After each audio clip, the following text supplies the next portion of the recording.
আজকে আমি এক পিস মুরগির বুকের মাংস লাগাই একটুখানি মুরগির বুকের মাংস দিয়ে আজকে এই বানটা বানিয়েছিলাম। আর এই বানটা 5 থেকে 6 জন কিন্তু অনায়াসে খেতে পারবেন, এতটা মজার হয়। এটা যেদিন বানিয়ে দিবেন দেখবেন যে বাইরের খাবার আর সেদিন আবদারি করবে না। তো ঘরেই কিন্তু খুব সহজে ঝটপট করে এই রেসিপিটা বানাতে পারেন। আসসালামু আলাইকুম সবাইকে। তো এখানে আমি 2 কাপের মতো ময়দা দিলাম, 2 কাপের একটু বেশি আর কি, 2.5 কাপের মতো দিয়েছে। তারপর হচ্ছে এখানে স্বাদ মতো লবণ দিলাম, আর হচ্ছে 4 চামচের হাফ চামচ দিয়ে দিলাম ইস্ট। তারপর হচ্ছে 1 চামচ ভরা ভরা করে চিনি দিয়ে দিলাম। আর শুকনো উপকরণগুলো প্রথমে কিন্তু মিশিয়ে নিতে হবে। তারপর হচ্ছে রান্নার তেল কিছুটা দিয়ে দিলাম, আর দিয়ে দিলাম কিছুটা কুসুম গরম পানি। এটা দিয়ে নরম নরম করে একটা ডো তৈরি করে নিতে হবে। আর ডোটা কিন্তু একবার যদি বানানো শিখে যান দেখবেন যে আর কোনো ঝামেলা নেই, যে কোনো আপনি বানটা বানিয়ে নিতে পারবেন। আর এটা অ্যাক্টিভ হতে দিলাম, যে পর্যন্ত এটা না ফুলবে অ্যাক্টিভ হবে সে পর্যন্ত আর কি এটা রেখে দিব। তারপর হচ্ছে ভিতরে পুরটা রেডি করছি। এখানে কিছু তেল দিলাম, তারপর হচ্ছে রসুন কুচি, এখানে 1 কোয়া রসুন দিলাম, আর কাঁচামরিচ দিয়ে দিলাম, পেঁয়াজ কুচি দিলাম, আর এগুলা ভাজতে ভাজতে দিয়ে দিলাম কিছুটা গাজর কুচি করে কাটা। তারপর হচ্ছে দিয়ে দিলাম কিছুটা ক্যাপসিকাম। আর এগুলো হালকা একটু ভেজে নিচ্ছে, বেশি ভাজার দরকার নেই। তারপর হচ্ছে এখানে একটু স্বাদ মতো লবণ দিলাম, আর এখানে যে মুরগির বুকের মাংস সিদ্ধ করে রেখেছিলাম সেগুলো দিয়ে দিলাম লাল মরিচের গুঁড়া। আর এখানে কিন্তু ঝালটা আপনাদের টেস্ট অনুযায়ী দিবেন।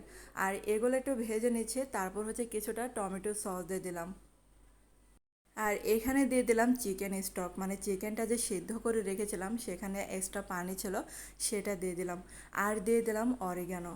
অরিগানোটা দিলে অনেকটা মানে বাইরে যে রেস্টুরেন্টের স্বাদ সেটা আসে অনেকটা। তারপর হচ্ছে দেখেন এই যে ডোটা কিন্তু অনেকটা ফুলে ডাবল হয়েছে। এগুলা হাত দিয়ে আবার একটু মথে নিচ্ছে। এটা মানে যত বেশি রেখে দিবেন ডোটা ততটা কিন্তু ফুলবে, একটু সময় দিতে হবে।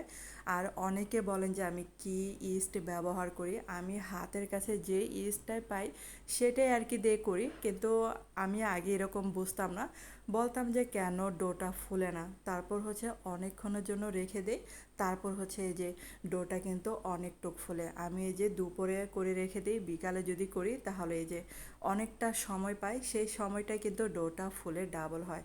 আর অবশ্যই কী করবেন জানেন, চুলার কাছে মানে আশেপাশে রেখে দেবেন, কারণ চুলার তাপে দেখবেন যে গরমে তাড়াতাড়ি ডোটা কিন্তু ফুলে যায়। আর এই যে মাঝখান দিয়ে একটু মানে করে দিলাম আর কি, ডিজাইন করলাম। এখানে 2টা মোটা রুটি বানিয়ে রেখেছিলাম। একটা রুটি বিছিয়ে মানে প্লেটে প্রথমে একটু তেল ব্রাশ করে নিতে হবে বা হাতে মেখে নিতে পারেন। তারপর একটা রুটি বানিয়ে তার উপরে যে চিকেনের পোরটা দিয়ে তার উপরে আবার আরেকটা রুটি দিয়ে দিতে হবে। আর এই যে আমি একটা ডিমের কুসুম ব্রাশ করে দিলাম এখানে সুন্দর একটা কালারের জন্য, কিছুটা দিয়ে দিলাম সাদা তেল। তো ব্যাস হয়ে গেল। আর আপনারা চাইলে কিন্তু এটা ওভেনও বেক করে নিতে পারেন। আর এই যে ডিমের কুসুম এক্সট্রা ছিল সেটা হচ্ছে গুলটোসের মধ্যে দিয়ে দিলাম। আর এটা কিন্তু সম্পূর্ণ চুলায় তৈরি করি। তো অনেকে মানে বলেন যে আমি মিথ্যা কথা বলি, কারণ হচ্ছে আমি নাকি ওভেনে তৈরি করি। তো আমার বাসায় কিন্তু ওভেন এখনও নাই, কারণ আমি হচ্ছে চুলায় তৈরি করতে বেশি পছন্দ করি। তার জন্য এখনও কিন্তু আমার ওভেনটা কেনাই হয় নাই। আমি সব কিছু চুলায় বানাই। তো চুলায় পারফেক্টলি কিন্তু সুন্দরভাবে বান তৈরি করা যায়। আমার রেসিপিগুলো ফলো করতে থাকেন, দেখবেন যে আপনারাও কিন্তু চুলায় পাবেন করতে এগুলা। তো এই যে দেখেন আমি কিন্তু প্রথমে এইভাবে কেটে নিয়েছিলাম, মানে আমি যে ডিজাইনটা করেছি সেই ডিজাইন অনুযায়ী কেটে নিয়েছি। কিন্তু তারপর হচ্ছে এটাকে মানে সাইজ করে মানে পিজার মতো করে কেটে এখানে 5 থেকে 6 জনের জন্য পিস পিস করে কেটে নিয়েছি।